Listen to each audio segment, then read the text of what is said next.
نحمده ونستعينه ونستغفره ونعوذ بالله من شرور انفسنا ومن سيئات اعمالنا من يهده الله فلا مضل له ومن يضلل فلا هادي له واشهد ان لا اله الا الله وحده لا شريك له واشهد ان محمدا عبده ورسوله اما بعد فان خير الحديث كتاب الله وخير الهدي هدي محمد صلى الله عليه وسلم وشر الامور محدثاتها وكل محدثة بدعة وكل بدعة ضلالة وكل ضلالة في النار। আসসালামু আলাইকুম ওয়া রাহমাতুল্লাহি ওয়া বারাকাতুহু। চলেন আমরা শুরু করি। বিসমিল্লাহ। গতদিন আমরা যেটা পড়লাম আমি মনে করছিলাম শেষ হয়ে গেছে মানে শেষ হয়েছে, জেনারেল আলোচনা শেষ হয়েছে, কিন্তু দলিলগুলো শেষ হয় নাই, আরো কিছু দলিল রয়ে গেছে। আমরা কি পড়তেছিলাম মনে আছে নাকি? কার মনে আছে? শাসকের বিরুদ্ধে বিদ্রোহ, সেটার ভিতরে একটা প্রথম ছিল কি পায়াস এবং জাস্ট শাসক, যে তার বিরুদ্ধে বিদ্রোহের কোনো স্কোপ নাই, এটা আমরা প্রথমেই বাদ করে দিছি। এটা পায়াস এবং জাস্ট শাসক, তার বিরুদ্ধে বিদ্রোহের কোনো স্কোপ নাই। মিনিং এখান থেকে মানে ইতিহাসে যদি ফিরে যায় আমরা, যে ওসমান রাদিয়াল্লাহু আনহুর বিরুদ্ধে যেটা করা হয়েছে পুরাটাই অন্যায় এবং পুরাটাই ভুল, এটা জাস্টিফাইড করার কোনো রাস্তা নাই, বা যারা করতে চায় এটা কোনো রাস্তা নাই জাস্টিফাই করার। কারণ উনি পায়াস ছিলেন, উনি জাস্ট ছিলেন, সুবিচারক ছিলেন, এবং আপনি জানেন আশারা মুবাশশারা ছিলেন, প্লাস প্লাস প্লাস অনেক অনেক গুণ ছিল না। ওসমান রাদিয়াল্লাহু সম্বন্ধে আমাদের পড়াশোনা কম, বিকজ অফ কিছুটা শিয়াদের কারণে, কিছুটা আমাদের সময় নাই। আবু বকর ওমর যদিও কিছুটা পড়ে মানুষ, ওসমান রাদিয়াল্লাহু ওনার সম্বন্ধে খুব কম পড়ে। ওনার লাইফটা কিন্তু খুব ইম্পর্ট্যান্ট মুসলমানদের জন্য, মানে শিক্ষা নেওয়ার জন্য। ওনার অনেক ব্যাপার ছিল যেগুলা আল্লাহ রাসূলের সুন্নাহর খুব কাছাকাছি ছিল। আল্লাহ রাসূল সাল্লাল্লাহু আলাইহি ওয়াসাল্লাম তাকে একটা স্পেশাল রেসপেক্ট করতেন, কারণ উনি খুব মডেস্ট ছিলেন। ওয়ালাইকুম সালাম। মডেস্ট মানে কি? অশ্লীলতা বিবর্জিত মানুষ ছিলেন, কোন রকম অশ্লীলতা, লজ্জা ছিল, খুব লজ্জাশীল ছিলেন। আল্লাহ রাসূল সাল্লাল্লাহু আলাইহি ওয়াসাল্লাম ওনাকে ওই জন্য এক পর্তা বেশি করতেন, মানে রেসপেক্ট করতেন। আমরা জানি না, অনেকে না জেনে অনেকে সমালোচনা করি, বা শিয়াদের বা শিয়াপন্থীদের সমালোচনায় আমরা অংশগ্রহণ করি অনেক সময়। তো যাই হোক, আমি মনে হচ্ছে আমার ইটা শেষ হয়েছে, আসলে শেষ হয় না আমার গত দিনের যে আমরা দেখলাম যে এই সমস্ত। আচ্ছা, দ্বিতীয় ক্যাটাগরি ছিল কাফের হয়ে যাওয়া শাসক। সেটা আমরা বলছি যে মুসলমানদের শাসক কোনোদিন কাফের হইতে পারে না, যদি সর্বজন সম্মতভাবে বা মুফতিরা বা আপনার কি বলে মুজতাহিদ আলেম যারা, তারা যদি কাউকে কাফের রুলিং দেন কখনো, বা কাফের বলে এভিডেন্স করেন, তা সে মুসলমানদের শাসক হইতে পারে না। এখন তাকে রিমুভ করার ব্যাপারে এটা জায়েজ, অফকোর্স জায়েজ, বা রিমুভ করাটা ওয়াজিব, কিন্তু সেই রিমুভ করার ব্যাপারে কিছু কথা আসে। ক্ষমতা আছে কিনা এটা একটা কথা আসে, লেসার ইভিলের কথা, সেটা সবখানে আসবে, শুধু ওইখানে বলে না। কিন্তু তাকে রিমুভ করাটা ওয়াজিব, তাকে রিমুভ করার চিন্তা করতে হবে, ফিকির করতে হবে। এরপরে থার্ড ক্যাটাগরিটা ছিল আমাদের, যে ওই রকমের শাসক যে মুসলিম, যাকে মুসলিম বলা যায়, কিন্তু যে অত্যাচারী এবং যে পায়াস না, মানে পরেশগার না। তো তার ব্যাপারে আমরা দেখছি কি, যে শেষ লাইনটা কি, যতক্ষণ সে সালাত আদায় করে। একটা লাইন ছিল যতক্ষণ সে কংগ্রিগেশনাল সালাতে বাধা না দেয় বা ওইটাকে জারি রাখে, নামাজ হচ্ছে, আজান হচ্ছে, জামাতে নামাজ যাইতে কেউ বাধা দিচ্ছে না, এইটা ছিল একটাই। তারপরে আটটা হাদিস আসছে, যেটাতে লাস্ট লাইনটা হচ্ছে যে সে যতক্ষণ নামাজ পড়ে বা নামাজ সালাত আদায় করে। তো আমরা এটা নিয়ে অনেক কথাবার্তা বলার পরে একটা জায়গায় আসলো যে এই ব্যাপারে আমরা গতদিন বলছি, তারপর জাস্ট টাচ করে যাচ্ছি যে এই ব্যাপারে চারটা গ্রুপ করছেন। আবুল হাসান আল আশারি একজন, জানেন আপনারা, যার আশারি মাযাবটা বা আশারি যদিও উনি শেষ পর্যন্ত ওনার সেই ধ্যান ধারণা ত্যাগ করছিলেন এবং তওবা করছিলেন, ওনাকে আহলে সুন্নাত জামার ধরা হয়, মানে অন্তর্বর্তী বা মধ্য আহলে সুন্নাত জামার ভিতরের মানুষ ধরা হয়, বাইরের মানুষ ধরা হয় না ওনাকে। তো উনি বলছিলেন যে এই ব্যাপারে চারটা মেজর ভাগ আছে। প্রথম ভাগে মুতাজিলা, জায়দি, শিয়া এবং খারেজিদের করছিলেন। দ্বিতীয় ভাগে রাফেদি, শিয়াদের করছিলেন। তৃতীয় ভাগে একজন পার্টিকুলার লোক আবু বকর ইবন আল আসামের করছিলেন। আর চতুর্থ ভাগে উনি মেজরিটি অফ দ্য আহলুল হাদিস অথবা আহলুস সুন্নাত জামাকে আনছিলেন। এনে এই ভাগগুলোর ভিতরে উনি বলছিলেন যে মুতাজিলারা মনে করে এটা ওয়াজিব, শিয়ারা মনে করে এটা কিছুতেই করা যাবে না, আরেকজন মনে করেন, আরেকজন যেটা যার কথা বললাম, একজন স্কলারের পিছনে মনে করেন যে উনি মনে করেন যে কোনো একজন লোকের পিছনে যদি, উনি যদিও শিয়া ইসের ছিলেন, ইনক্লাইনেশনের মানুষ ছিলেন, কিন্তু মনে করে যে উনি ওনার ইরা মনে করেন যে কোনো একজন মানুষের পিছনে যদি আপনি একতাবদ্ধ হইতে পারেন, যিনি পায়াস, যিনি ভালো মানুষ, তাইলে আপনি রিভল্ট করতে পারেন এগেইনস্ট দ্যাট রুলার।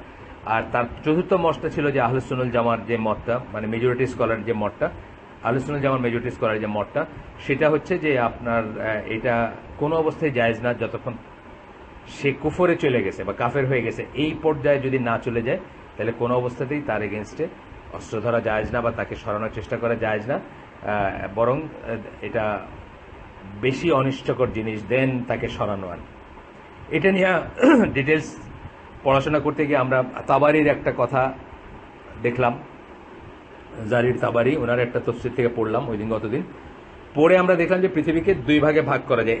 এই জিনিসটার উপরে কার কি মত, এটা যদি আমরা চিন্তা করতে যাই, যাদের গরম লাগতেছে একটু কাছে আসে না, আইপিএসটা আমাদের খুব ভালো চলতেছে না আজকে, এখানে আসলে আপনারা বাতাস পাবেন, আর আমরা মানুষও কম, একটু কাছাকাছি বসলে হয়।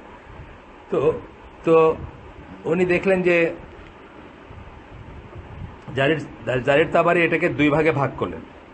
যে দুই ভাগে ভাগ করলেন সেটার হচ্ছে আপনার পক্ষের এবং বিপক্ষের, মানে যারা মনে করে যে এটা করা যাবে না, প্রহিবিশন, মানে তাদের কথা বললেন একটা ভাগে, মানে দুই ভাগ, আরেক ভাগ বললেন যারা মনে করে এটা পারমিটেড।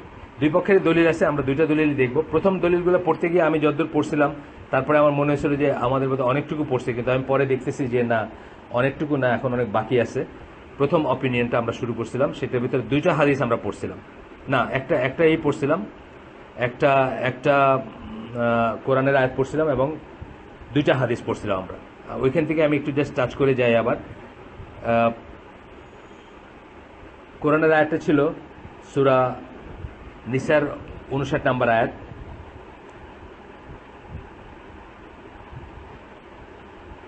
এখানে বলতেছেন যে, আয়াতটার পরে বলতেছেন, সূরা নিসার এই আয়াতটা আপনারা জানেন যে আল্লাহ বলতেছে যে আল্লাহর আনুগত্য করতে, রাসূলের আনুগত্য করতে এবং তোমাদের ভিতর তাদের আনুগত্য করতে যারা উলিল আমর বা যারা পজিশনে আছে। এটা নিয়ে অনেক কথা আমরা বলছি এই মজলিসে, আবারও বলবো দরকার হলে। এই আয়াতটা অত্যন্ত ইম্পর্ট্যান্ট একটা আয়াত, এটা নিয়ে আপনারা নিজেরা পড়াশোনা করবেন ইনশাল্লাহ। এবং এই আয়াতটা থেকে অনেক ফিক বের হয়ে আসে। আমাদের যে বইটা আছে সুন্নাহর কর্তৃত্ব মর্যাদা, ওই বইটাতে আপনারা দেখবেন যে এই আয়াতে অনেকটুকু সময় ব্যয় করছেন, যে অরিজিনাল লেখা যা তার, এবং পরবর্তী আমি তো যেহেতু রিরাইট করছি ওখান থেকে, আমিও এটাকে নিজের মতো করে চেষ্টা করছি হাইলাইট করতে। বা অনেক হালাকে আমি একটা হালাকে শুধু এই আয়াতটা নিয়ে নেই। তার একটা কারণ হচ্ছে যে এই আয়াতটা হচ্ছে মাযহাবের এগেইনস্টে সবচেয়ে বড় দলিল, অথচ এই আয়াতটাকে মাযহাবের পক্ষের সবচেয়ে বড় দলিল ধরা হয়। মানে যারা এখানে ডিপেন্ড করে যে আপনি একটা কোরআন অধ্যয়ন সঠিক পন্থাতে একটা কথা আছে যে কোরআনের কাছে আপনি যাবেন লটবহর ছাড়া যাবেন, অর্থাৎ প্রি অ্যাজিউমড নোশন ছাড়া যাবেন। আপনি যদি আগের থেকে অ্যাজিউম করে নেন যে এইটা খুঁজতে যাইতেছেন আপনি, বা এইটা পাইতে যাইতেছেন, বা নিজের মনের কথাটা শুনতে চাইতেছেন, তাইলে you can interpret Quran almost any way you like. সুতরাং কোরআনের কাছে যাইতে গেলে প্রথমত আপনি খোলা মন নিয়ে যাবেন, দ্বিতীয়ত যাওয়ার মেথোডোলজি ফলো করবেন। অর্থাৎ কোরআনের ইন্টারপ্রিটেশন বা কোরআনের তফসিরের কতগুলো উসুল আছে, মেথোডোলজি আছে, ওইগুলো ফলো করে যদি যান লটবহর ছাড়া যাবেন, প্রিঅজিউম দিয়ে নিয়ে যাবেন না। যেমন আমি ধরেন আল্লাহর পথে বাইর হওয়াটা 40 দিনের চিল্লাটাকে জাস্টিফাই করতে চাই। এখন আমি কোরআনে একটা জায়গায় দেখলাম যে ফি সাবিলিল্লাহ লেখা আছে, অর্থাৎ আল্লাহর পথে, এই দেখো আছে আল্লাহর পথে বাইর হওয়া। আমি বললাম মানে আমি আগেই ডিসাইড করে নিয়েছি আমি কি শুনতে চাই, কি দেখাইতে চাই, কি জানতে চাই। তারপরে গিয়া খালি ফি সাবিলিল্লাহ পাই আমি বললাম এই দেখো আল্লাহর কথা, আল্লাহর পথে, আচ্ছা আল্লাহর পথে যাওয়ার কথা বলা আছে। বাকি এইটা দেখে আমি আমার অনুসারীদের কি করলাম, 40 দিন চিল্লা, মসজিদে থাকা, লোটা বদনা সবকিছু কিন্তু এটার আওতায় চলে আসলো। কিন্তু আসলে হাকিকতটা কি, এইটা উনি আলাপ করছেন, ওই কোরআন অধ্যয়ন সঠিক পন্থাতে আলাপ করছেন যে আল্লাহর পথে যাওয়া বলতে মাত্র দুইটা জিনিস বুঝতেন সাহাবীরা, একটা হচ্ছে জিহাদ, একটা হচ্ছে হজ। এই দুইটা জার্নিতে তারা নিজেদেরকে বলতেন যে আমরা এখন আল্লাহর পথে আসছি। এই দুইটা জার্নিতে তারা বলতেন যে আমরা এখন আল্লাহর পথে আসছি, এছাড়া আর কখনো তারা এটা ইউজ করতেন না। তাহলে আমরা যদি কোরআনের তফসিরের উসুল জানতাম, মূলনীতি জানতাম, তাহলে আমরা কি জানতাম, কোরআনের তফসির প্রথম হবে কোরআনের আয়াত দিয়ে, অর্থাৎ কোরআনের আয়াতকে কন্ট্রাডিক্ট করে মতো কোনো তফসির করা যাবে না। আনলেস সেই আয়াতগুলা নাসিক মনসুকের পর্যায়ে আসে, মনসুক আয়াত আছে কিছু, সেইখানে যদি না আসে, সেগুলো সবাই জানে, কোরআনের যত স্কলার আছে সবাই জানেন কোনগুলো মনসুক আয়াত। সেই আয়াত যদি না হয় তাহলে অন্য কোনো আয়াতের এগেইনস্টে যায় মতো করে ইন্টারপ্রেট করতে পারবেন না। এটা হলো প্রথম মূলনীতি, কোরআনের তফসির হতে হবে কোরআনের আয়াত দিয়ে।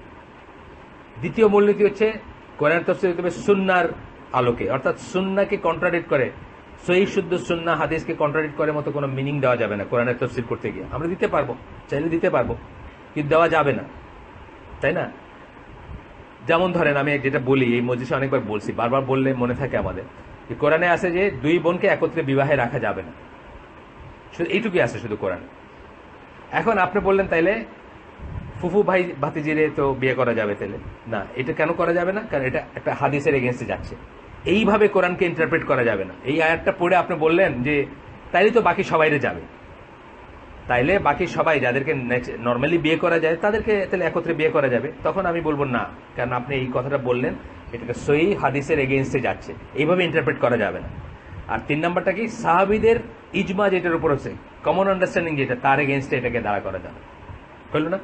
তাহলে সাহাবীদের কমন আন্ডারস্ট্যান্ডিং কি? আল্লাহর পথে বের হওয়া মানে হচ্ছে দুইটা জিনিস বুঝছেন তারা, আইদার জিহাদ অথবা হজে যাওয়া। এর বাইরে আপনি লোটা বদনা বা যাই বলেন আল্লাহর পথে বের হয়, এটা সেটা না, বুঝছেন না? এইভাবে যখন বুঝবেন তখন আপনি রিয়েলি কোরআনের অর্থ বুঝবেন, সেটাতে বেনিফিটেড হবেন, সেটাতে লাভ হবে আপনার, বা আপনি ফলো করতে পারবেন। আর না এলে আপনার হাওয়া, আপনি কোরআনের সূরা মায়েদার আয়াত আছে যেটাতে বলবেন যে এই দেখো এখানে লেখা আছে আল্লাহ রসুল নূরের তৈরি, আপনি টুইস্ট করবেন, মানে আপনি ওই মেথোডলজিগুলো ফলো করলেন না, আপনি টুইস্ট করতে পারবেন। এইভাবে আপনি অলমোস্ট যে কোনো কিছু আপনি বলতে পারেন যে কোরআনে তো নামাজ কায়েম করার কথা বলছেন, কোথাও বলছেন নাকি যে উঠা বসা করো আর উজু করো আর এটা, আমি মনের নামাজ পড়ি, অনেক আছে ইসলামিক স্কলার এখনো আছে, আগেও ছিল, আমি মনের নামাজ পড়ি, মানে এখানে যেটা বলছেন নামাজ সালাদ, আমি সালাদ পড়ি, আপনাদের সালাদ আমি পড়ি না। আপনারা উঠা বসা করেন, আপনাদের রিচুয়াল, এটা একটা মানে ফিজিক্যাল জিনিস, এক্সারসাইজ জিনিস, আমি মনের সালাদ পড়ি আর কি। এইটা কেন করতে পারতেছেন? কারণ কোরআনের ইন্টারপ্রিটেশন বা কোরআনের তফসিরের বা কোরআনের অর্থ বোঝার মেথোডোলজিগুলো ফলো করেন। আমি যেটা বললাম প্রথম তিনটার এগেইনস্টে গিয়া পরে আরো 2টা আছে, সেই 2টা করা যাবে না। সেই 2টাকে, একটা হচ্ছে আপনার রায়, অর্থাৎ আপনার কি মনে হলো, আপনার ইন্টেলেক্টকে ইউজ করে আপনি, আর আরেকটা হচ্ছে অ্যারাবিক ল্যাঙ্গুয়েজের যে মারপেচ আছে বা নলেজ, এটা আপনার খুব ভালো আছে এটা। কিন্তু এই 2টা প্রথম 3টার সাথে কন্ট্রাডিক্ট করার মতো কিছু বলতে পারবে না, বুঝছেন তো কথাটা? অর্থাৎ আপনার এখন রায়, আপনার লজিক, মানে লজিক বা আপনি অনেক রকমের আমরা কি বলি ডিকনস্ট্রাকশন বলি, আপনি উল্টাপাল্টা লজিক দিয়ে একটা মিথ্যা জিনিসকে সত্য বা সত্য জিনিসকে মিথ্যা বানাইতে পারেন। অনেক মানুষ আছে না, অনেক মানুষ আছে, কিন্তু আপনার একটা সত্যি কথাটা মিথ্যা বানাই দিয়ে, এই যারা সাংবাদিকরা যেটা করে বা যারা পলিটিক্স করে তারা যেটা করে, অথবা যারা এই ডিকনস্ট্রাকশন একটা সাবজেক্ট, লিটারারি ক্রিটিসিজমের সাবজেক্ট, যেটা দিয়ে আপনার একটা কথাকে উল্টাপাল্টা কিছু লজিক দিয়ে প্রশ্ন দিয়ে আপনাকে এটাকে লাইট করে দিবে, দেখাই দিবে যে এটা আসলে তেমন কিছু না, বুঝছেন না? তো এটা করতে পারে যাদের রায়, মানে যাদের ইন্টেলেক্ট আছে অনেক, অথবা যারা ল্যাঙ্গুয়েজের মারপেচ, যেমন এখন ওই মহাজাতক বলছে যে সূরা, কোরআনের একটা সূরার নাম আছে রাশিচক্রের নামে, সূরা বুরুজ, তাইলে নিশ্চয়ই আল্লাহ রাশিচক্র মানে রাশি টাশি দেখা এগুলোর পারমিট করছে। কিন্তু বুরুজের এখনকার মানে হচ্ছে রাশিচক্র, আল্লাহ রসুলের সময়কার মানে ছিল কনস্টেলেশন, তারকা রাজি বা তারকা আমরা যা দেখি আকাশের দিকে তাকাই যায়। সুতরাং বুঝছেন তো, মানে টুইস্ট করতে গেলে আপনি আপনার ল্যাঙ্গুয়েজের জ্ঞান দিয়ে, এখনকার ল্যাঙ্গুয়েজের জ্ঞান তখনকার ল্যাঙ্গুয়েজের জ্ঞান, এটা দিয়ে কি ওইটার এগেন্সে যাওয়া যাবে না, কারণ তাদের আন্ডারস্ট্যান্ডিং কি ছিল, বুরুজ মানে হচ্ছে এইটা। আরবিতে আপনি জানেন তো অনেক শব্দের মিনিং চেঞ্জ হয়ে গেছে, over the period of time change হয়ে গেছে। আমাদের দেশে হয়, বাংলায় হয় না, বাংলায় over the period of time দেখবেন একটা মিনিং তখন একটা জিনিস বোঝা যেত, এখন একটা জিনিস বোঝা যায়। যেমন ধরেন আরবি এসে মানে হরফ, কালিমা, এই জিনিসগুলার মিনিং চেঞ্জ হয়ে গেছে। হরফ মানে আগে ছিল কি শব্দ, এখন হয়ে গেছে অক্ষর। হরফ মানে আগে, কালিমা মানে আগে ছিল কি সেন্টেন্স, বুঝছেন না? চেঞ্জ হয়ে গেছে। এখন আগে যেটা মিন করতো এখন আরেকটা জিনিস মিন করে। এই বুরুজ মানে আগে একটা ছিল, এখন আরেকটা মিন করে, মানে এটা বলতে বলতে প্রচলিতভাবে বলতে বলতে এটা চেঞ্জ হয়ে যায়। এখন যেটা হয় যে আপনি ওই 3টার এগেনস্টে গিয়ে কোনো মতেই কিছুকে ইন্টারপ্রেট করতে পারবেন না, কোনো মিনিং দিতে পারবেন না, এটা বোঝার ব্যাপার আছে। এবং এইখান থেকে এই সমস্ত সমস্যার অনেক অনেক সমস্যার উদ্ভব হয়। আমরা আমাদের ইস্যে চলে যাই, আমাদের আজকের আলোচনার বিষয়বস্তুতে চলে যাই। দুইটা হাদিস আমরা পড়ছিলাম, কোরআনের একটাই পড়ছিলাম, যে জন্য এটা বললাম। এই আয়াতটার কথা বলতে গিয়ে আমাদের শুরু হয়েছিল যে এই আয়াতটা একই আয়াত দিয়া আকরামুজ্জামান ভাইয়ের একটা বই আছে, দেখবেন আপনি, যে এই আয়াতটা হচ্ছে মাযহাবের এগেন্সে সবচেয়ে বড় দলিল। আবার এই আয়াতটা হচ্ছে মাযহাব কিও কেন, তকি উসমানের লেখা বই, তার বইয়ের সবচেয়ে বড় দলিল হচ্ছে এটা। কেন এই কথাটা যে বলছেন, উলিল ওমর কথাটা বলছেন, এটা সত্যি কথা যে ইসলামে আমির বা ইসলামিক স্টেটের আমিরের পজিশনটা হচ্ছে নেক্সট টু গড, আল্লাহর পরে। কিন্তু কতক্ষণ সেটা, যতক্ষণ উনি আল্লাহ এবং আল্লাহ রসুলের দলিল, স্পষ্ট দলিলের এগেনস্টে কিছু বলতেছেন না, কুফর করতেছেন না, বা সেগুলোকে কন্ট্রাডিক্ট করতেছেন না। এই একটার পরবর্তী কথাটা কি, কিন্তু যদি তোমরা ডিসপিউট করো তাহলে সেটা আল্লাহ এবং আল্লাহ রসুলের কাছে নিয়ে যাও। অর্থাৎ যদি তোমাদের ভিতরে সমস্যা দেখা যায় তখন সেটা কোরআন এবং হাদিসের কাছে নিয়ে যাও বিচারের জন্য। যাই হোক, আমাদের কথা সেটা না। এই আয়াতটাকে দলিল দেওয়া হচ্ছে কিসের জন্য, যে যতক্ষণ আল্লাহ আল্লাহ রসুলের ইসের এগেনস্টে না যায়, অর্থাৎ স্পষ্ট কুফরে না যায়, ততক্ষণ পর্যন্ত তাকে তার আনুগত্য করতে হবে, তার এগেনস্টে বিদ্রোহ করা যাবে না। যাই হোক, সেই অংশের জন্য এই দলিলটা দিচ্ছেন। দুইটা হাদিস আমরা পড়ছি, আর নতুন করে পড়বো না, সেটা আগের দিন পড়ছি। সেটা হচ্ছে যে যখন আল্লাহ রসুলের কাছে, পড়বো না বলেও মানে আমি ডিটেলসে যাব না, জাস্ট পড়বো না বললাম, যদি কথাটা সত্যি বললাম না, মানে এই সেন্সে না যে আমি টাচ করে যাবো এটা, কারণ এখন নতুন আসেন কেউ, বা গতদিন ছিলেন না, বা এই জিনিসগুলো রিএস্টাবলিশ করাটা ভালো। একজন সাহাবী বলতেছেন, আমরা যখন আল্লাহ রসুলের কাছে বায়াত নিতে গেলাম, তখন আল্লাহ রসুল আমাকে এই করতে বললেন। বায়াত নিতে গেলে কতগুলো কন্ডিশন নিচ্ছেন, কিন্তু দেখছেন অনেকের বায়াত অনেক রকম। মেয়েদের বায়াত দেখছেন না, কি বলছেন, যে ব্যভিচারে লিপ্ত হবা না, চুরি করবা না, বা কাউকে এরকম বলছেন। কিন্তু মানে যে সোসাইটিতে যাদের ব্যাপারে যেটা বেশি ইম্পর্টেন্ট সেটা দিয়ে কন্ডিশন নিচ্ছেন বায়াত নিতে গিয়ে, এই কাজটা করবা না। তখন এই সাহাবীদের ব্যাপারে কি এই সাহাবী যেটা বলতেছেন, তাই কি বলছেন, যে বলতেছেন যে তোমাদের উপর যাদেরকে করা হবে, যাদেরকে লিডার করা হবে, বা যাদেরকে তোমাদের উপর দেওয়া হবে, মানে তোমাদেরকে যাদের উপর নেতৃত্ব দেওয়া হবে, তাদের ব্যাপারে কি করবা? আচ্ছা, to listen and obey when we are either energetic or exhausted. Energetic অবস্থায় বা এক্সস্টেড অবস্থায় মেনে চলবো নবীর কথা, বাই এক্সটেনশন আমিরের কথা, ইমামের কথা, খলিফার কথা। In our difficult times and in our easy times. Difficult time, কষ্টের সময়, ইজি টাইম। ডিসিপ্লিন কখন ভেঙে পড়ে? টায়ার্ড হলে ভেঙে পড়ে, কষ্টের সময় হলে ভেঙে পড়ে, এগুলো আমরা বলছি আগে। আর্মিতে, আমাদের জাহাজি প্রফেশনে, আমার অত্যন্ত ডিসিপ্লিন রেজিমেন্টাল লাইফ, কিন্তু আমরা সবসময় খেয়াল রাখি যে ট্রুপরা টায়ার্ড কিনা। এই যে জিহাদের উপর ইগুলা পড়বেন আপনি, এই যে যুদ্ধের আমরা ইসলামিক হিস্ট্রি পড়তেছিলাম, অলওয়েজ সিপাহসালার যারা, তাদের একটা খেয়ালের বিষয় হচ্ছে তাদের ট্রুপরা এক্সস্টেড কিনা। এক্সস্টেড হলে ডিসিপ্লিন ভেঙে পড়তে পারে। এটা হলো আমিরের পক্ষ থেকে খেয়াল রাখার জিনিস, জাহাজের একজন ক্যাপ্টেন বা চিফ ইঞ্জিনিয়ার পক্ষ থেকে খেয়াল রাখার জিনিস, তার ক্রুরা এক্সস্টেড কিনা। ধরেন একটা ইমার্জেন্সি কাজ হচ্ছে, 48 ঘন্টা ধরে তারা দাঁড়ায় আছে, তারপরে আপনার 4 ঘন্টা পরে আবার তাদের ডাকলেন, তখন তারা এক্সস্টেড, কেউ আসবে কেউ আসবে না, কেউ হয়তো ঘুমায় আছে। এই জিনিসগুলো খেয়াল করার হচ্ছে আপনার রুলারের তরফ থেকে, বা যিনি পজিশনে আছেন তার তরফ থেকে।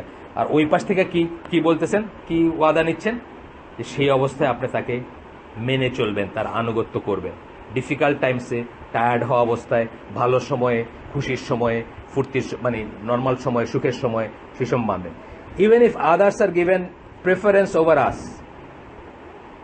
যদি অন্য কাউকে প্রেফারেন্স দেন, অনেক সময় টু হয়, এগুলো থেকে হয় না, দেশে মুসলমান দেশে যেসব কু হয়, এইসব থেকে হয়। কিন্তু ওরে জেনারেল বানাই দিলেন, আমার বানাইলেন না, আমি তো ওর চেয়ে বেশি ডিজার্ভিং ছিলাম, এতে থেকে হয় না। তারপরে হিস্ট্রি পড়েন, খালিদ বিন ওয়ালিদ একটা চিঠিতে জাস্ট সমস্ত চার্ট বুঝাই দিয়েছে, একটা চিঠি। মানে কিরকম বীর উনি, তখন চারিদিকে শুধু ওনার জয় জয়কার চলতেছে। মানে উনি এমন একটা জায়গা দিয়ে পার হয়েছেন যেখান থেকে জীবিত অবস্থায় কেউ কোনো মানে বাহিনী নিয়ে পার হয় নাই কোনোদিন। মানে এত দুর্গম একটা জায়গা, একটা ডেজার্ট আর কি। সেই লোকে একটা চিঠি just, by this time Abu Bakr রাদিয়াল্লাহু আনহু মারা গেছেন, ওমর রাদিয়াল্লাহু আনহু একটা চিঠি পাঠাইছেন দুধ দিয়ে। সেই দিন একটা খুব ক্রিটিক্যাল যুদ্ধ ছিল, ইয়ারমুকের যুদ্ধ ছিল। উনি সেই দুধকে বাইন্ধে রাখছেন, বাইন্ধে রেখে যুদ্ধটা শেষ করছেন। শেষ কইরা চিঠি সহ যাকে চার্ট বুঝাইতে বলছেন ওকে বুঝাই দিচ্ছেন। কারণ ওই সময় খুব ক্রিটিক্যাল ছিল, যে মানুষের মনোবল ভেঙে যেত। সকালে ওই ইয়ারমুকের যুদ্ধটা একটা খুব ক্রিটিক্যাল যুদ্ধ ছিল। যুদ্ধটা জয় কইরা শেষ কইরা চার্জটা বুঝাই দিচ্ছেন। কিন্তু একবারও জিজ্ঞেস করেন নাই কেন, আমি তো বেশি ডিজার্ভিং, আমি তো এতই করছি বা এটা, বা পরবর্তীতে তাকে তাকে ডিমিন করার জন্য যাকে দিয়েছেন আবু উবায়দা ইবনুল জাররাহ, তাকে করছিলেন, সিএনসি বানাইছিলেন ওমর রাদিয়াল্লাহু আনহু, তাকে ডিমিন করার জন্য, তাকে বেইজ্জত করার জন্য বা তাকে ছোট করার জন্য তার পিছে লেগে থাকে না, খালি তার দোষ ধরেন নাই, বুঝছেন না? এটা হচ্ছে ইসলামের শিক্ষা, যে আমাকে আমার উপর যদি অন্য কাউকে প্রেফারেন্স দেওয়া হয় আমি ছেড়ে দিব আল্লাহর জন্য এভরিথিং। মানে আপনার জবাবদিহিতা, আপনার আসলে যাই করবেন, এমন আমিনকে মানাটাও কিন্তু সরাসরি আল্লাহর জন্য করতেছে না। এই জন্য ইসলামে একটা কথা আছে যে আমাদের জীবনে আসলে আমাদের জীবনে যুদ্ধ যেটাকে বলি, একমাত্র একটা কারণে জাস্টিফাইড, শুধু আল্লাহর জন্য যদি হয়। সেটা আপনার প্রপার্টি রক্ষা করতে গিয়েও আপনি যুদ্ধ করতেছেন কেন? কারণ আল্লাহ চান আপনি আপনার প্রপার্টি রক্ষা করেন। এই জন্য প্রপার্টি রক্ষা করতে গিয়ে মারা গেলে শহীদ। কারণ মাকাসিদ শরিয়া আমরা জানি যে শরিয়ার একটাই হচ্ছে আপনার প্রপার্টি রক্ষা করা। এখন ডাকাইত আসছে, আপনার প্রপার্টি লুট করতে আসছে, আপনি সেটাকে রক্ষা করতে গেছেন, করতে গিয়ে গুলি খায় মরে গেছেন, আপনার স্ট্যাটাস হচ্ছে শহীদের স্ট্যাটাস। কারণ এটা হচ্ছে আল্লাহর জন্য, এটা মানে আল্লাহর ডিউটি হিসাবে আপনি কিন্তু করলেন, আসলে আল্লাহর দেওয়া ডিউটি হিসাবে। এইটাও আল্লাহর জন্য যুদ্ধ বা আল্লাহর জন্য মরা। যাই হোক, তো এটা আমরা পড়ছিলাম। তারপরে কি বলছেন এই হাদিসটার পরবর্তী অংশে কি বলছেন? And we would not fight against the rulers unless we see a clear disbelief for which you have a proof from Allah. Allah থেকে প্রমাণ আছে, হুজ্জত আছে, এভিডেন্স আছে। ক্লিয়ার ডিসবিলিভ, কুফর বাওয়া, পরিষ্কার কুফর, যেটার জন্য আপনি তাকে কোনো স্কলার বা কেউ তাকে কাফের রুলিং দিতে পারেন, বা দেন সেরকম ক্লিয়ার যদি হয় তাহলে আপনি এই করতে পারেন। দ্য ইভিল অ্যান্ড এটারই এসে আসতেছে, the evil and harm of removing him is greater than what occurs if he remains. Most of the cases দেখা গেছে যে এইরকম একটা টাইরেন্ট বা পায়াস না যে রুলার, তাকে সরানোর ইভিলটা বড়, সে থাকা অবস্থায় যে ইভিল হইতো তার চেয়ে। আপনি সারা দুনিয়ার দিকে তাকায় দেখেন, সারা দুনিয়া মুসলমানরা আমরা যাকে সরায় যাকে বসাইছি, যখন যাকে সরায় যাকে বসাইছি, মানে এইরকম পন্থায় যেটা আল্লাহ পারমিট করেন না, সেখানে ইভিলটাই সবচেয়ে বড় আসছে। আর যে সামান্য প্রসপারিটি আমরা দেখি সৌদি আরব, কুয়েত, কাতার সহ কিছু দেশে দেখি না, তার একটা মেজর রিজন হচ্ছে স্ট্যাবিলিটি। সামান্য প্রসপারিটি দেখি আমরা কি এই কয়টা মুসলিম দেশে দেখি, তার দেখবেন একটা হচ্ছে স্ট্যাবিলিটি, মানে মেইন রিজন, যে একটানা নিরবিচ্ছিন্নভাবে একটা সরকার থাকছে, বা কেউ রুল করছে, বা এই জ্বালাও পড়া হয় নাই, বা কুর্সি ছড়া হয় নাই। এগুলোতে কি হয়, আপনি যা করলেন, ধরেন 10টা ভালো কাজ করছেন, তার সাথে 5টা খারাপ কাজ করছেন, আপনারে আমি করলাম, সরাই দিয়ে এসে আমি কি করলাম, আপনার সব বাতিল, আমি আবার জিরো থেকে শুরু করলাম, আপনার সবকিছু বাতিল, আপনি যা করছেন সব খারাপ, আমি নতুন করে এখন স্মার্ট গাই, আমি দেখাবো যে জিরো থেকে আমার সবকিছু ভালো। এই করতে গিয়ে কিন্তু আসলে কিছু পাকিস্তানের অবস্থা দেখেন, বারবার হচ্ছে, আর বারবার এই 2 দিন আগে হয়ে গেল। অ্যাকচুয়ালি কি হচ্ছে, মানে সরানোর চেয়ে থাকার মানে হার্মটা কম ছিল। আমরা দেখতেছি বারবারই সরানোর হার্মটা অনেক বেশি।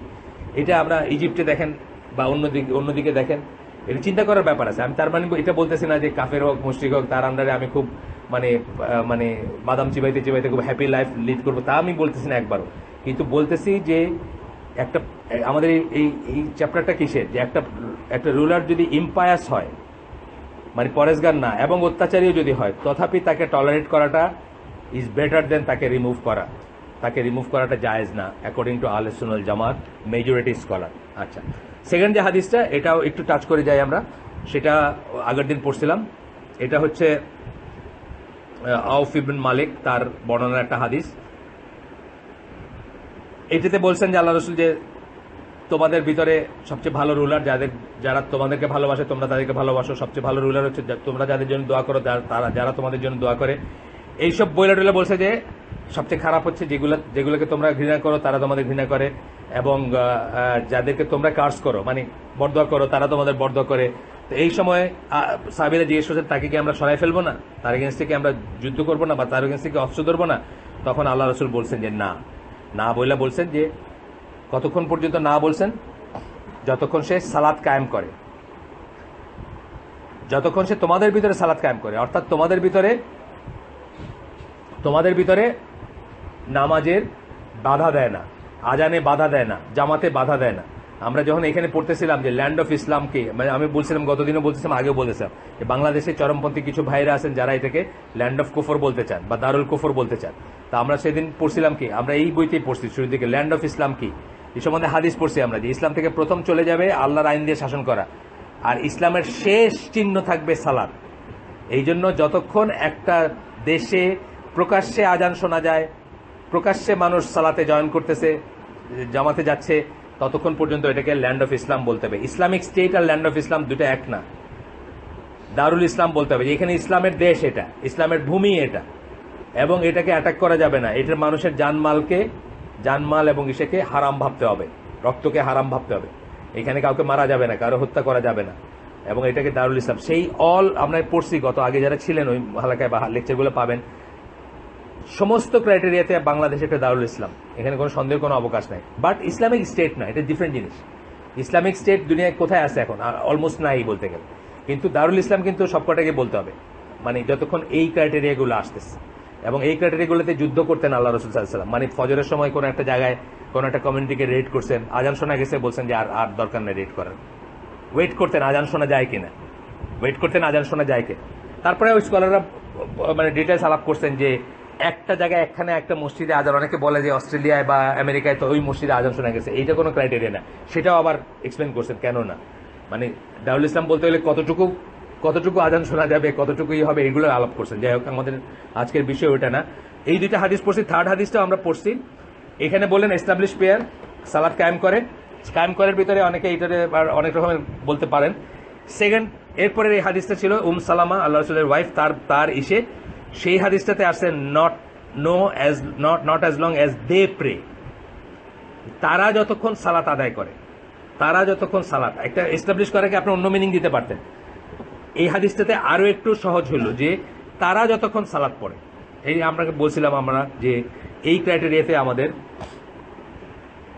ফখরুদ্দিন আহমেদ ছিল না, তাকে কিন্তু মুসলিম লিডার বলতে হবে, তার এগেনস্টে অস্ত্র ধরা যাবে না, কারণ সে নামাজ পড়তো। আমি দেখছি তার ঈদের নামাজে আসছে, যতক্ষণ সে নামাজ পড়ে, যদি হয় তার এগেনস্টে বিদ্রোহ করা যাবে না। তাহলে ধরেন আপনার হয়তো নেওয়াজ শরীফ বলেন, এই যেগুলো হয় আর কি, আমাদের ইসলামী দুনিয়া যেগুলোর এগেনস্টে আমরা কু করছি বারবার, তাদের কারো এগেনস্টে কু করাটা আমাদের জাস্টিফাইড ছিল না, যদি ক্লিয়ার কুফর না হয়। এবং ক্লিয়ার কুফরটা কে বলবেন? মুজতাহিদ আলেমরা বলবেন যে এ কাফের হয়ে গেছে।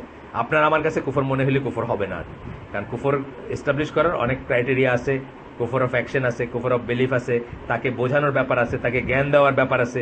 যেই জন্য আপনারা জানেন যে সালমান রুশদিকে 48টা ওআইসিভুক্ত দেশের আলেমরা বলছিলেন যে তার এগেনস্টে খোমেনির মৃত্যুদণ্ডটা না জায়েজ। প্রথম কথা হলো খোমেনি রাফিদি শিয়া, সেটা তো অন্য জিনিস, সেগুলো আমরা জানতাম না তখন। কিন্তু আমরা খুব জোশ পাইছিলাম যে দুনিয়াতে বাপের বেটা থাকলে একটাই আছে, ইমাম খোমেনি। হ্যাঁ, সেই পুরস্কার ঘোষণা করে দিয়েছে সালমান রুশদির এগেনস্টে আর মৃত্যুদণ্ড। কিন্তু অ্যাকচুয়ালি এটা একটা স্টান্টবাজি ছিল, কারণ ইংল্যান্ডের ভিতরে গিয়া ইরানিয়ান কারো আপনার সালমান রুশদিরে হত্যা করার আসলে কোনো স্কোপ নাই। আর $1 মিলিয়ন বা এগুলা কোনো কিছু হওয়ারও কোনো স্কোপ নেই। এটা একটা স্টান্টবাজি, পপুলার হওয়ার একটা। এই যে আমার মতো মানুষ তখন মনে করছে বাপের বেটা থাকলে একজনই আছে, ইমাম খোমেনি বলছে তো এরকম দাঁড়ায়। কিন্তু 48টা মুসলিম দেশের মুফতিরা বলছেন যে তাকে মৃত্যুদণ্ড দেওয়াটা না যায়, যেভাবে দিচ্ছে। কেন বলছেন বলেন তো? একটাই হচ্ছে যে তাকে আত্মপক্ষ সমর্থন করতে দেওয়া হয়নি। মুরতাদের মৃত্যুদণ্ড কার্যকরী করার আগে তাকে সুযোগ দেওয়া হয় তওবা করার, তাকে বোঝানো হয় জিনিসটা কি করছে সে, এবং তাকে আত্মপক্ষ সমর্থন করতে দেওয়া হয়। এবার সেইখানে যদি বলে সে যে আমি তো জানতাম না এটাতে মুরতাদ হয়ে যায়, বাস মামলা ডিসমিস। এই কথাটা যদি শুধু বলে যে আমি তো জানতাম না এটাতে মুরতাদ হয়ে যায়, আমি তওবা করলাম, আমি আর এটা বলবো না বা করবো না, বাস শেষ। সুতরাং এই জন্য 48টা মুসলিম দেশের ইরা বলছেন যে তার উপর দেওয়া ইমাম খোমেনির ভার্ডিক্টটা, বা যাই বলছেন উনি, ইমাম খোমেনি কথাটা আমি ইউজ করতে চাই না, তখনকার কথা ইমাম খোমেনি আর কি, যাই হোক ইরানিয়ান খোমেনি, তো তার যে ইটা ভার্ডিক্টটা, এটা না যায় ইসলামের পয়েন্ট অফ ভিউ থেকে, এটা মানে এটা দেওয়া উচিত না, মানে যাই হোক। তো এখানে এই পর্যন্ত আমরা পড়ছিলাম গতদিন। আজকে আমরা পড়বো ইবনে আব্বাসের একটা হাদিস। আমি মনে করছিলাম বললাম আগে যে শেষ হয়ে গেছে, কিন্তু আসলে শেষ হয় নাই। এই হাদিসটাতে কি বলতেছেন? For whoever sees something from the leader that he does not like, let him be patient. আমরা লাইক করার লিডার লাস্ট কবে পাইছি আমি ভুলে গেছি, আপনার মনে আছে কিনা জানি না। লাইক আপনাদের জন্মে হয়তো পান নাই, আপনারা ইয়াং যারা, লাইক করার লিডার মুসলিম উম্মাহ কবে পাইছে? তাইলে আমরা এমন লিডারের আন্ডারেই আমাদের জীবন চলবে যাদের সবকিছু আমরা পছন্দ করি না বা অনেক কিছু পছন্দ করি না।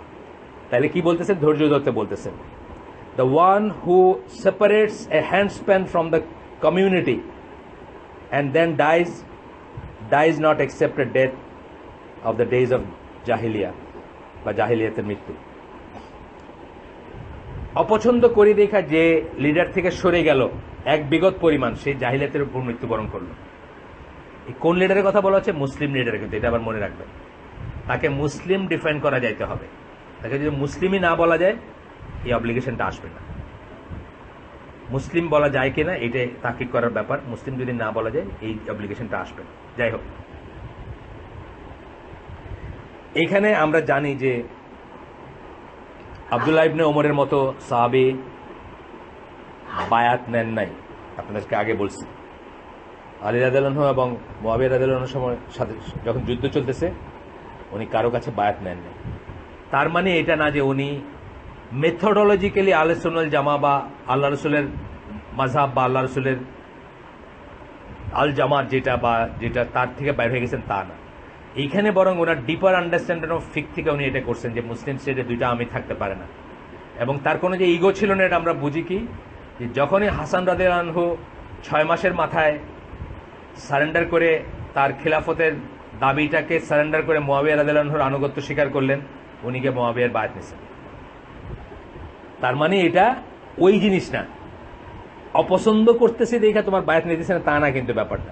এটা হচ্ছে যে বেসিক্যালি উনি একদম একদম এই লাইনের রুট কজটাতে চলে গেছেন যে ইসলামিক স্টেটে দুইটা আমির থাকতে পারে না, ইসলামী এসে দুজন আমির পরস্পর বিরোধী থাকতে পারে না। সুতরাং উনি কারো বায়াত নেন।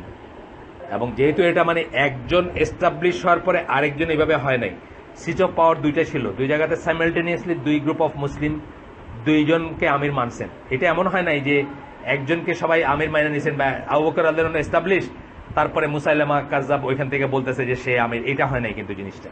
এটা হয়েছে কি সাইমালটেনিয়াসলি ওসমান রাদিয়াল্লাহু আনহুর মৃত্যুর খবরের সাথে সাথে সাইমালটেনিয়াসলি দুইজনের কাছে মুসলিমরাই বায়াত নিছেন, সাইমালটেনিয়াসলি নিছেন।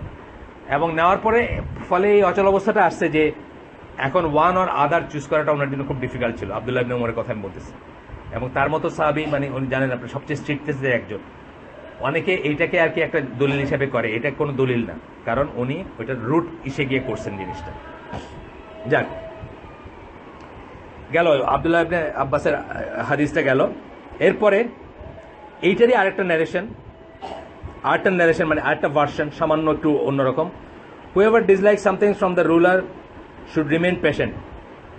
শাসকের ভিতর যদি আমরা কিছু ডিসলাইক করি, অপছন্দ করি, আমরা ধৈর্য ধারণ করবো। For whoever leaves the obedience to the ruler, যে সেই রুলারের কাছে অবিডিয়েন্স সরায় নেয়, মানে আনুগত্য সরায় নেয় বা আনুগত্যের হাত সরায় নেয়, the amount of a hand span, মানে এক বিগত পরিমাণে যদি সরে যায়, and dies in that state, ওই অবস্থায় যদি মারা যায়, dies a death of the day of ignorance, সে জাহিলিয়াতের মৃত্যু হয়। সামান্য মানে জাহিলিয়াতের সময়কার মৃত্যু হয়, তার সামান্য একটু ডিফারেন্স এটা, মানে কিন্তু একই রকম কথা। এটার উপর মন্তব্য করতে গিয়া একজন স্কলার বলতেছেন যে whoever lives from the ruler means lives his obedience. The word should remain patient means that he should be patient concerning things he dislikes and not forsake his obedience, and as such protects the blood from being spilled and quells the tribulation. কি করে এটা করে কি করলো? এই যে ধৈর্য ধরে সে কি করলো? রক্তপাত থেকে বিরত থাকলো বা রক্তপাত হওয়ার সম্ভাবনাটা কমায় দিল, আর ট্রিবুলেশন ফিতনা কমায় দিল, ফিতনা কমায় দিল। এই সমস্ত ফিতনাগুলো যখন শুরু হয়, আনলেস কোথায় যায়, আপনি যদি ইতিহাসটা পড়েন, এই যে খারেজিদের সময়টা, আলী রাদিয়াল্লাহু আনহুর সময়টা, এনিবডি ওয়াজ কিলিং এনিবডি, কে কাকে মারতেছে তার কোনো ঠিক নেই। আলী রাদিয়াল্লাহু আনহুকে তারা একের পর এক কন্ডিশন দিছে, উনি বলতে গেলে যেটা মানছেন তারপরটাতে বলছেন, আরটা বলে বলছে যে তুমি কাফের। উনি কিন্তু অনেক ছাড় দিয়েছেন, আমরা অনেক মনে করি যে না, অনেক ছাড় দিয়েছেন। উনি চাইছেন যে রক্তপাত না হোক, এবং যাই বলছেন সাথে সাথে আবার আটটা বলে বলছে যে এটা যদি না করো তাহলে কিন্তু তুমি কাফের বা তুমি এটা। আপনি পড়ে দেখেন, মানে ওনার কোনো ওয়েই রাখে নাই তারা। এবং এই জন্যই অনেক সাহাবীরা তাকে বলছিলেন যে তুমি নরম দেখে তোমার অ্যাডভান্টেজ দিল।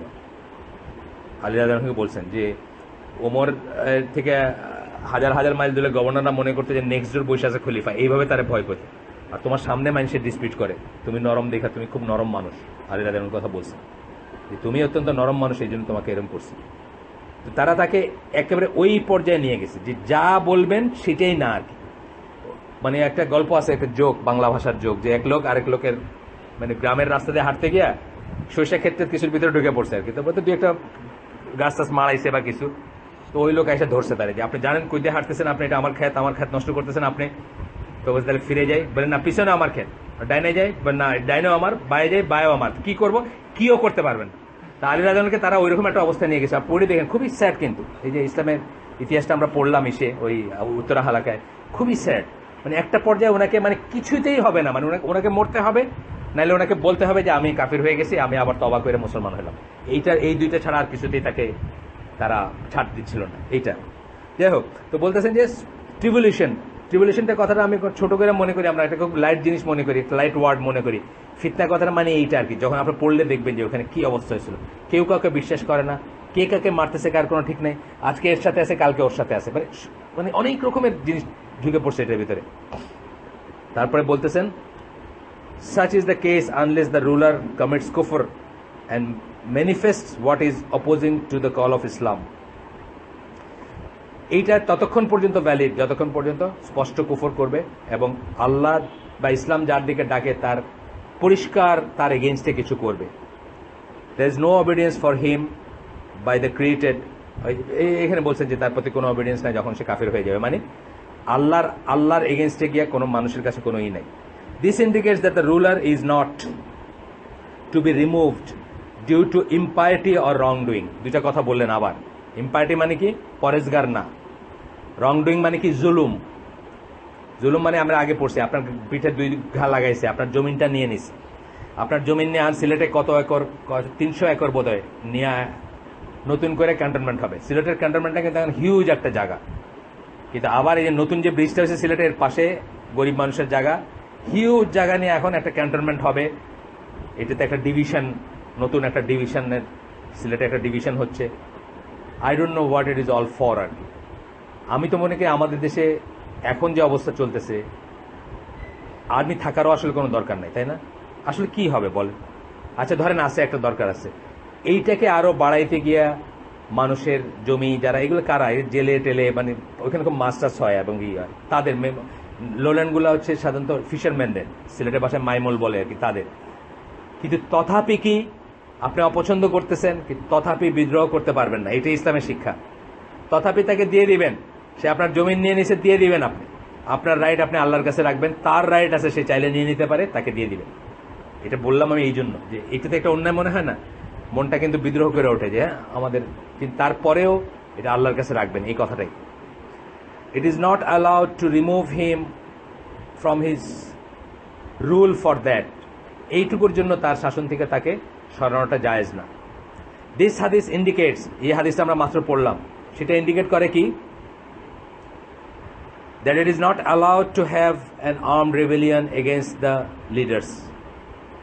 লিডার্সের এগেনস্টে কু যেটাকে আমরা বলি, বা আর্মড রেবেলিয়ন বা অস্ত্রশস্ত্র নিয়ে যেটা বলি, এটা অ্যালাউড না, তখনও না এখনও না। এই ফিকগুলো তখনকার জন্য প্রযোজ্য, এখনকার জন্য প্রযোজ্য।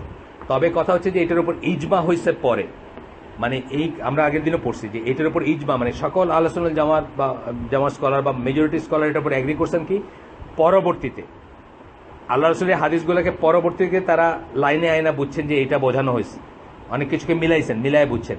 কিন্তু ইনিশিয়ালি তারা বিদ্রোহের ঘটনা ঘটছে, মদিনায় ঘটছে, যেটার কুফল আমরা জানি, 10,000 লোক মারা গেছেন, আমরা কুফলগুলো জানি, কতশো সাহাবী মারা গেছেন, কত হাজার সাহাবী মারা গেছেন, এগুলো সব হিসাব জানি আমরা, কোথায় কোথায় কতজন মারা গেছে। এগুলো শুধুমাত্র হয়েছে এই মেথোডলজিগুলো ফলো না করার জন্য। সুতরাং ইজমাটা হয়েছে পরে, কিন্তু জিনিসগুলো আগের থেকেই ছিল, টেক্সটগুলো আগের থেকেই ছিল, হয়তো তখনও এইগুলাকে নিয়ে স্টাডি করার সময় পান নাই বা সময় হয় নাই, এটা আমরা পড়ছি আগে যে কেন পরবর্তীতে হয়েছে। ধরেন ইবন তাইমিয়া যখন ছিলেন তখন অলরেডি ইজমা হয়ে গেছে এটার উপর, মানে ধরেন আহমদ বিন হাম্বল তখন ইজমা হয়ে গেছে, ইমাম আবু হানিফা তার তখনও হয়ে গেছে, কিন্তু তার আগেই ঘটনাগুলো ঘটে গেছে, মানে সাহাবীদের জেনারেশন এবং তাবেঈদের জেনারেশনে ঘটনাগুলো ঘটে গেছে, যেগুলা অনানুগত্যের ঘটনা সেগুলো ঘটে গেছে।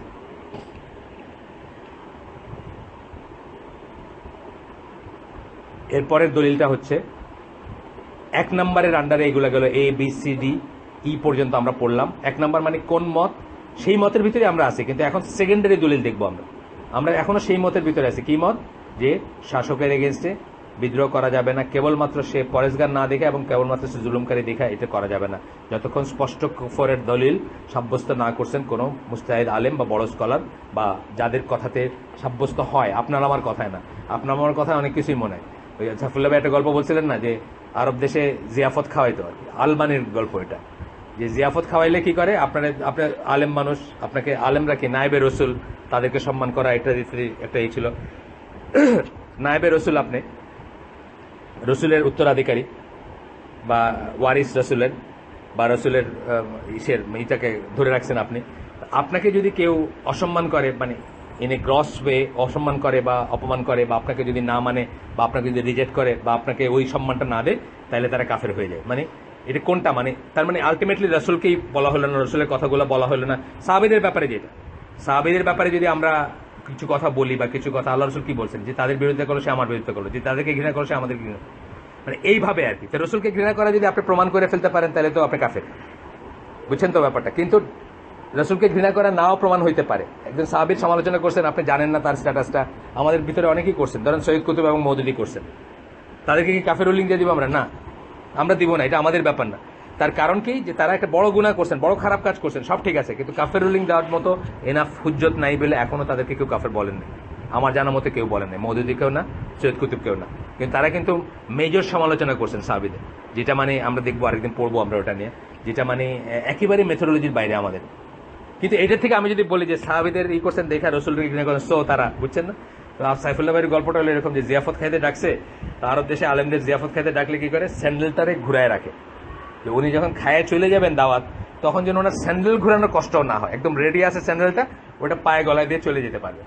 তো এক লোক দাওয়াত খাইয়া বাইরে যাইতেছে, তো তার পথের লোকে জিজ্ঞেস করছে, কি কেমন খাইলা, কেমন? আর বলুন না, আজকে মানুষ তো সব শেষ হয়ে গেছে, ধ্বংস হয়ে গেছে মানুষ। ওই কেন, কি হয়েছে, যে তারা তো রসুলের কথা শুনে না। রসুলের কথা শুনে না কেন? নায়েবে রসুলদেরকে সম্মান করে না। সম্মান করে না কেন? যে তারা তাদেরকে আর আগের মতো ই করে না। মানে বইলা শেষ পর্যন্ত কি বলতেছে, যে আমার স্যান্ডেলটা ঘুরাই দেন আর কি। মানে সবকিছুই করছে, খাওয়াইছে দাওয়াইছে, পান পান মানে খিলাইল সবই দিছে, খালি আমার স্যান্ডেলটা ঘুরাই রাখে না, এই জন্য তারা ধ্বংস হয়ে গেছে। এইটা যেন আমরা না করি আর কি। এই জন্য আমাদের কি মনে হলো এটা ইম্পর্টেন্ট না, মুজতাহিদ আলেমরা কি বললেন সেটা ইম্পর্টেন্ট।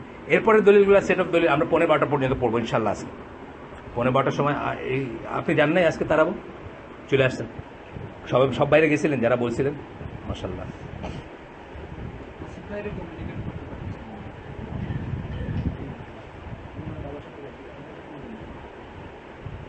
জি, কি বললেন?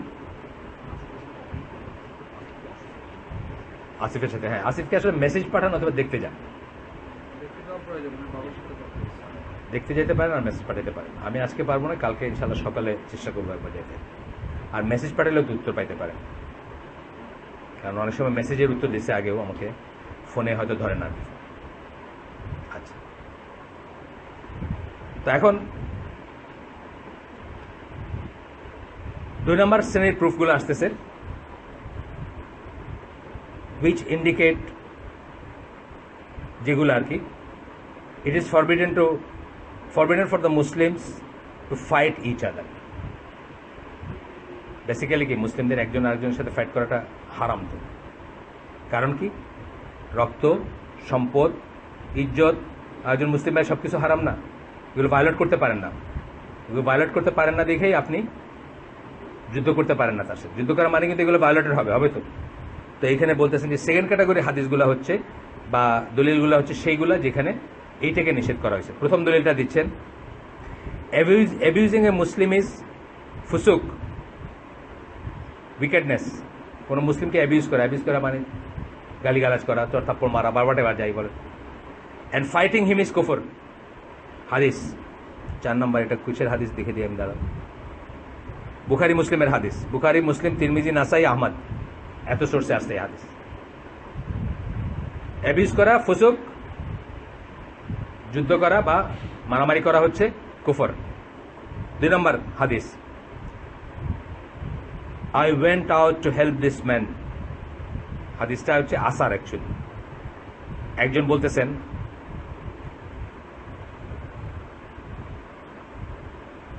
আল্লাহ রাসূলের সাহাবী, তায়েফের সাহাবী, তায়েফে বাড়ি ওনার নাম হচ্ছে আল আহনাফ বিন কায়েস বা আল আহনাফ ইবন কায়েস। উনি বলতেছেন, I went out to help this man.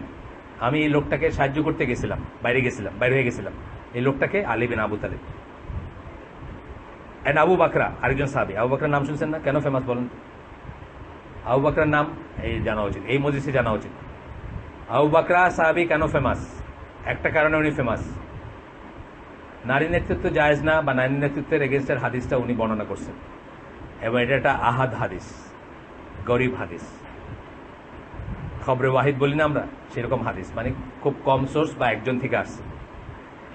এই যুক্তিতে মডার্নিস্টরা এটাকে বাতিল ঘোষণা করে, কিন্তু জামাল যারা বোঝা যায়, যিনি এই বইটা ট্রান্সলেট করেছেন, উনি সহ সকল বড় স্কলার এটাকে স্বীকার করেন এবং ভ্যালিড মনে করেন।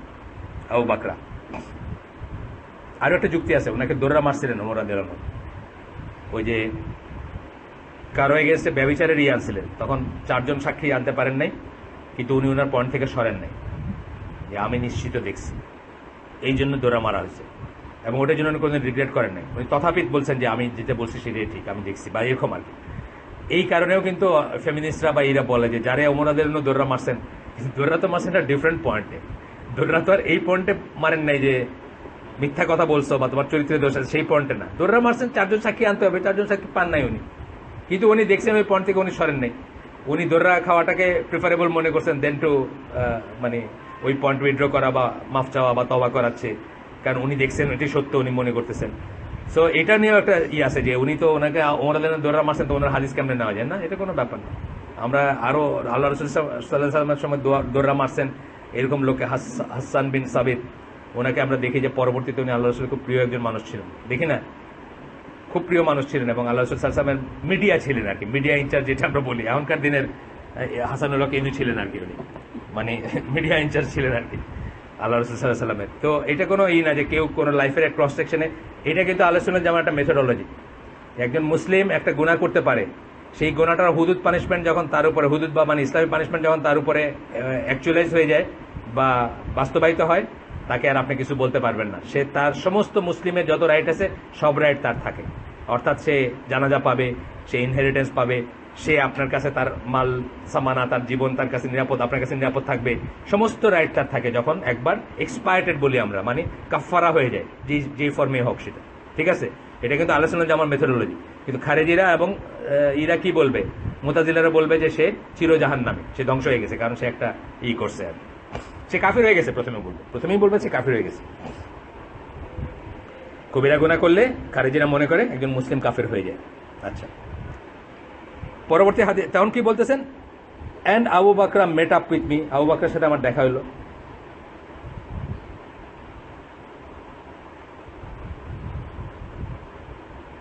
ও সরি, আমি একটা ভুল বলছি, আমাকে মাফ করে দিন, আমি একটা ভুল বলছি আপনার, এই তায়েফের সাহাবী হচ্ছেন আবু বাকরা, এই যে ফুটনোটগুলো পড়তে আমি ভুল করছি, মাফ করে দিলাম। আর প্রথম যিনি, তিনি অত্যন্ত ছিলেন, মানে বড় মাপের মানুষ ছিলেন, his gentleness has become he lived during the time of the prophet sallallahu alaihi wasallam। প্রথম যিনি আহনাফ, যার কথা বললাম, মানে এই হাদিসটা যিনি বর্ণনা করছেন, মানে আসার বা যাই বলেন, এটা যিনি বর্ণনা করছেন, উনি আল্লাহ রাসূলের সময় ছিলেন, he lived during the time of the prophet sallallahu alaihi wasallam but he never saw him, তাহলে টেকনিক্যালি উনি সাহাবী না। প্রথম যিনি, he went with a delegation to Omar and then returned to Al-Basra. He participated in battles against Khurasan. He remained away from the civil war. He died 72 হিজরিতে মারা গেছেন। যাই হোক, উনি রাসূল সাল্লাল্লাহু আলাইহি ওয়াসাল্লামের সময়কার লোক, কিন্তু উনি রাসূল সাল্লাল্লাহু আলাইহি ওয়াসাল্লামকে ফিজিক্যালি দেখেন নাই কখনো, বাট উনি নাম করা একজন লোক ছিলেন এবং ট্রাস্টওয়ার্দি মানুষ ছিলেন, বা যাই হোক এইটা। তো ওনার বর্ণনায় এইটা আসছে। আর আবু বকরের সাথে, মানে সাহাবীর সাথে তার দেখা হয়েছে। তো উনি বলছেন কি, আবু বকর ওনাকে কি বলছেন, আবু বকর হচ্ছেন তায়েফের সাহাবী, sorry. He said, where do you want to go, তুমি কোথায় যাচ্ছ জিজ্ঞেস করছেন। আমি বললাম, মানে আহনাফ যিনি, উনি বলতেছেন টু হেল্প দিস ম্যান, মানে আলীকে হেল্প করতে যাচ্ছি, আলী রাদিয়াল্লাহু আনহুকে হেল্প করতে। হি সেড, গো ব্যাক, ফিরে যাও। For I heard the messenger of Allah সাল্লাল্লাহু আলাইহি ওয়াসাল্লাম সে, আমি আল্লাহ রাসূল সাল্লাল্লাহু আলাইহি ওয়াসাল্লামকে বলতে শুনছি, if two Muslims engage each other with their swords, দুইজন মুসলিম যদি তরবারি নিয়ে লড়াই করে, the killer and the killed will be in the hellfire. যে কিলার, হত্যাকারী, আর যে নিহত, দুজনেই জাহান্নামে যাবে। I said, O messenger of Allah, that is for the killer, but what is the case with the killed? Abu Bakr বলতেছেন, আমি আল্লাহ রাসূলকে বললাম যে এটা তো কিলারের বেলায় বুঝলাম সে হত্যা করছে, কিন্তু যে নিহত হয়েছে তার কি দোষ? তারে কেন বলতেছেন আপনি যে সেও জাহান্নামে যাবে? He replied, he was anxious to kill his fellow Muslim. সে কি চাইছে? সে পারলে তারে মারতো, তাই না? পারে নাই। এই জন্য দেখবেন এই যে ব্যাটল অফ কি জামাল জং, মানে যেটাকে বলে উটের যুদ্ধ, তারা এত রিল্যাক্টেন্ট ছিলেন to go out and fight, এত দুই সাইডে কতভাবে তারা চেষ্টা করছেন, তারা দিনের পর দিন ক্যাম্প করে তারা চেষ্টা করছেন যে এই রক্তপাতটা এড়ানো যায় কিনা।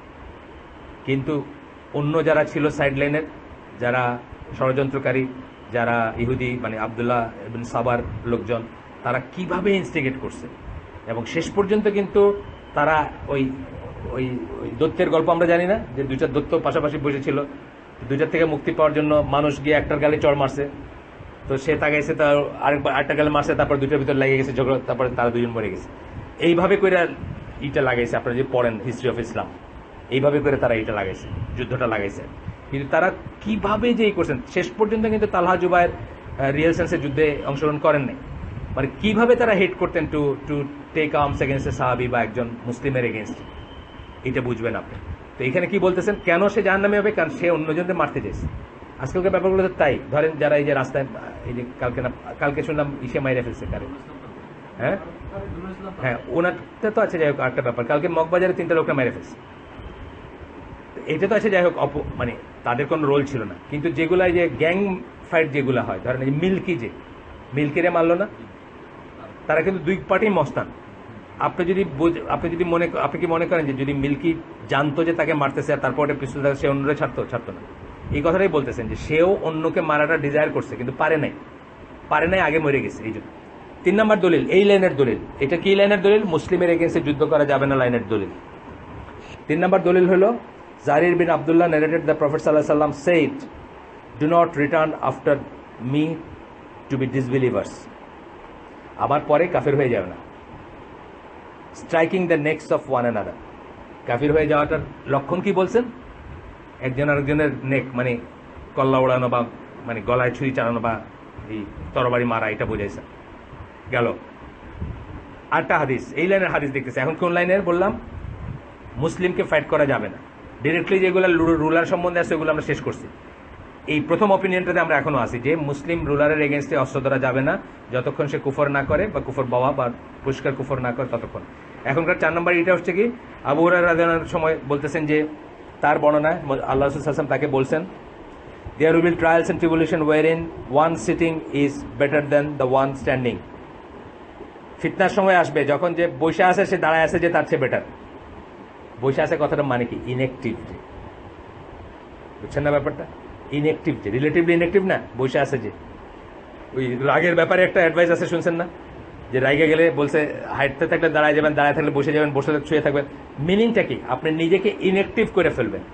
রাগ হচ্ছে কি ফ্লেম ফায়ারের মতো, যদি বাড়তে দেন এটা দাউ করে বাড়তে থাকবে। এটাকে সাবসাইড করবেন, কাম ডাউন করবেন, ঠান্ডা করবেন রাগ হইলে। এটাও সিমিলার ব্যাপার, যে যখন ফিতনার সময় আসবে তখন যে বসে আছে সে যে দাঁড়ায় আছে তার চেয়ে বেটার, যে দাঁড়ায় আছে সে বেটার, যে হাঁটতেছে তার চেয়ে বেটার, আর সে আরো বেশি অ্যাক্টিভ হাঁটতেছে যে সে। এই জন্যই অনেক সাহাবীরা লিটারেলি দরজা বন্ধ করে থাকছেন। ওসমান রাদিয়াল্লাহু আনহু ওই সময়টায় জাস্ট দরজা বন্ধ করে ফেলছেন। এবং আমর ইবনে আল আস সহ আরো কিছু সাহাবী আছেন, তারা চলে গেছেন, দেশ ছেড়ে চলে গেছেন, মদিনা ছেড়ে চলে গেছেন। আমরা এটা দেখতে চাই, চলে গেছে। এই সময়টা আমরা থাকতে চাই। The one walking will be better than the one running. যে হাঁটতেছে সে, দৌড়াইতেছে যে, তার চেয়ে বেটার। মানে যে যত ইনঅ্যাক্টিভ সে তত বেটার, সোজা কথা। Whoever will expose himself to the affliction they will destroy him. Afflictions যেগুলা, ফিতনা যেগুলা, সেগুলোর প্রতি যে এক্সপোজ করবে নিজেকে, অর্থাৎ ইনভলভ হয়ে যাবে, সেগুলো তাকে ধ্বংস করে দিবে। So whoever can find a place or protection or refuge from them should take shelter in it. এগুলোর থেকে যে প্রোটেকশন পাবে, যে শেল্টার পাবে, তার উচিত সেই শেল্টারটা নেওয়া। এগুলোর ভিতরে ইনভলভ হওয়া উচিত না। This hadith and others with similar meaning prove that it is forbidden for Muslims to fight among themselves. Armed rebellion against impious ruler is a form of fighting among the Muslims. প্রথমত বললেন যে এই হাদিস এবং আরো এরকম হাদিস কি প্রমাণ করে যে মুসলিমদের ভিতর নিজেদের ভিতর যুদ্ধ হবে না, যুদ্ধ করবেন না। আর যেহেতু আর্ম রেবেলিয়ন এগেনস্ট রুলার হচ্ছে একটা ফর্মের যুদ্ধ বা মারামারি, সুতরাং সেটা করবেন না। সেকেন্ডারি এভিডেন্স দিলেন। এখন আমরা টার্সিয়ারি এভিডেন্স দেখবো। গাড়ি আসছে, গাড়ি খবর কে নেবেন? আপনি নেন গাড়ি খবর, শামীম হাসানকে ফোন করেন। আসছেন, আপনার সাথে ছিলেন শামীম? গাড়িটার ব্যাপারে একটু খবর নিতে বলুন। গাড়িটার ব্যাপারে খবর নেন এবং আসলে এখানে জানাই দিন মালাকে, ততক্ষণ চলুক। 3 নম্বর পয়েন্ট, 3 নম্বর লাইন অফ দলিল। এগুলো হচ্ছে is what is recorded of the prophet statement as to what will be done by some rulers well at the same time he is not ordering the people to rebel. Allah রসুলের সেই হাদিসগুলা যেখানে উনি রুলারদের অপকর্মের কথা বলছেন, বর্ণনা করে গেছেন যে তোমাদের এই করবে, এই করবে, এই করবে, অথচ বলেন নাই যে তার এগেনস্টে তোমরা দাঁড়ায়, অথচ বলেন নাই যে তার প্রতিকার করো, অথচ বলেন নাই যে তাকে তোমরা সরাই ফেলো। আসবে, আসতেছে, আচ্ছা খেয়াল রাখেন, আসলে আমাদের বললেন। আমরা চালাই আর একটু আসা পর্যন্ত, যদি কারো তাড়া থাকে চলে যান প্লিজ, আর না হলে আমরা এই আসা পর্যন্ত চালাবো ইনশাল্লাহ। আর মেয়েদে ওনাকে আপনার যে বইয়ের প্যাকেটটা দেন, একটা বইয়ের প্যাকেট রাখছিলাম, ভাই হাত তুলেন আপনি একটু, এই যে ওনাকে দেন বইয়ের প্যাকেটটা। ওই যে আমার বইয়ের প্যাকেট একটা রাখছিলাম আপনার কাছে, মনে পড়ছে মেহেদি? ঠোঙ্গা, ঠোঙ্গার রং।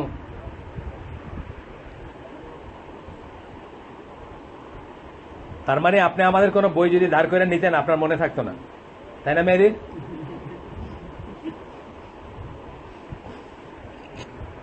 এক সপ্তাহ আগের কথা, জাস্ট এক সপ্তাহ, গত শনিবার আর আগের শনিবার।